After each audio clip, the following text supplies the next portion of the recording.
Di Svatov Kremenaya, Angkatan Bersenjata Rusia melakukan pengeboman pada parit Angkatan Bersenjata Ukraina, menyerang titik target dengan meluncurkan rentetan granat. Rekamannya ramai beredar di media sosial Telegram pada Rabu 22 Februari 2023.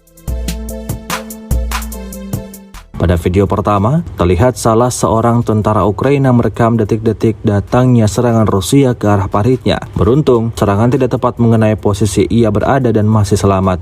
Pada video selanjutnya terlihat sejumlah tentara Ukraina di titik yang berbeda tampak terkapar tewas imbas dari serangan yang diluncurkan pasukan Putin. Hingga video ini beredar, belum ada tanggapan resmi dari pihak Angkatan Bersenjata Ukraina.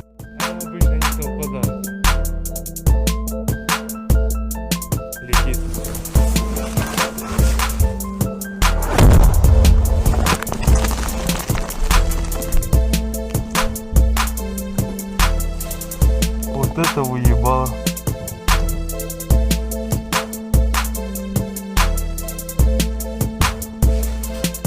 Я охуел. Ты целый? Целый?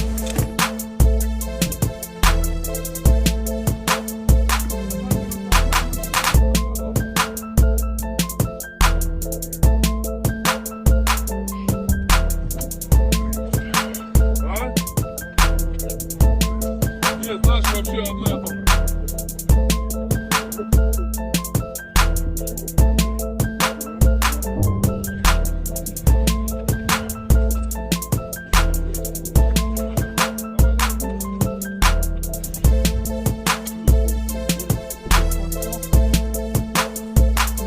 Я думал, видел тебя, ебать.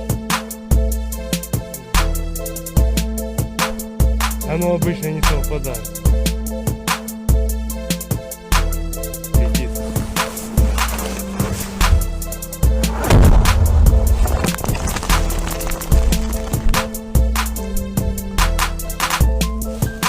Вот это уебало.